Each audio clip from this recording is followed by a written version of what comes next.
Je m'appelle Ali, je suis organisateur de ce projet et de ce tournoi. Et juste après ce tournoi, on organisera on se réunira et on débattra sur le conseil citoyen. Le conseil citoyen, c'est quoi? C'est la vie de notre quartier, c'est nous qui vit le quartier, on est toujours là. Sauf qu'il y a des gens qui décident à notre place, qui sont jamais là, qui passent une fois sur peu de temps, alors que nous on passe plus de temps sur eux. Et en fait, c'est nous qu'on peut faire des lois sur notre quartier, où on peut faire des projets. C'est vous qui allez demain animer vos quartiers, vivre dans vos quartiers. Vous avez deux possibilités. Ou d'être passif, ça veut dire que vous allez laisser des gens décider à votre place. Et ne venez jamais vous plaindre. Bon, alors surtout pas. La deuxième, c'est de réfléchir à comment vous allez faire pour pouvoir faire monter vos propositions, vos soucis, vos angoisses et vos attentes. Ne laissez jamais d'autres personnes hors du quartier prendre des décisions à votre place. Jamais. Parce que vous êtes de l'intérieur. Vous y habitez.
And all the pussy that come with it. So full of focus, I'm insisting on keeping it going. The franchise, I exist in a league of my own. Expect attention, I'm familiar with being ignored. The true back, gated locking and closing the door. Brick wall in the road, I won't move. The king, I'm like Roy in the ring, I can't lose. Show the face of what compare to man. You wanna walk? Motherfucker ain't hard to find. I holler back, nigga. Can't be touched, can't be stopped, can't be moved, can't be rocked, can't be shook. We hot.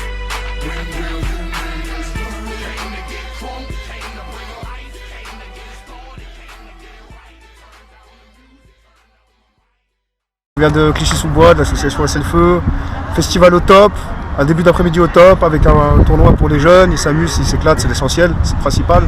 Après on va aller débattre un petit peu là-bas de tout ce qui se passe, de la vie associative. Je tiens à saluer tous les Charentais, un à un, parce que mon cœur est divisé en deux. J'ai passé 35 ans à Basso et je pense avoir laissé quelque chose. Et aujourd'hui, quand je vous vois à côté de moi ici, je suis content parce qu'on arrive à sortir. Avant, on n'allait pas plus loin que Girac, donc c'était l'hôpital direct. Maintenant, on sort de l'hôpital, on va à Toulouse. Je vous embrasse et à bientôt.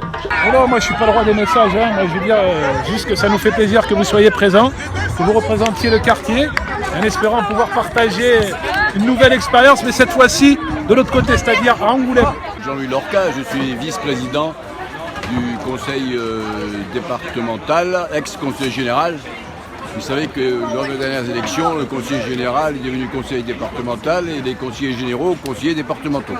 Donc moi je suis vice-président chargé de la politique de la ville. Et je suis élu sur le secteur où vous vous trouvez aujourd'hui. Je sais que vous venez d'Angoulême, c'est une belle ville Angoulême bien sûr, et vous avez un quartier qui s'appelle Basso. Ben, figurez-vous qu'ici on a un quartier qui s'appelle Basso-Cambo. Donc c'est déjà ça qui nous réunit, hein, le nom des quartiers. Voilà, j'espère que vous avez passé une bonne journée sportive, je sais. J'ai donc appris que vous finissiez premier en Angoulême. Ben, écoutez, bravo. Hein. Vous savez qu'ici on est une équipe de football en première division et vous êtes venus nous battre à Toulouse. Donc je vous félicite votre succès et puis je vous en souhaite d'autres. Et j'espère bientôt vous revoir à Toulouse. Vous êtes les bienvenus. Alors juste pour l'info, ils ont gagné la Coupe de Charente. Cette équipe-là des U15. D'accord. Donc merci beaucoup de nous avoir reçus. Vous accumulez les titres, vous êtes comme le Barça. Non, quand même pas. Alors on est un collectif qui s'appelle Assez le Feu, on est né en 2005 après la mort de Ziad Ebouna et on a décidé de travailler autour de la citoyenneté. Tout ce qui s'est passé après 2005 dans toute la France, c'était de simplement réveiller des consciences, travailler autour de la citoyenneté demander aux habitants d'être acteurs et auteurs de leur vie et pas de rester à faire de la figuration. Donc on a tout simplement, on s'est organisé clairement pour que le réseau se croise, travaille ensemble, parle de la même voix et qu'on soit unis pour faire face à tous les problèmes qu'on subit depuis ces 30 dernières années.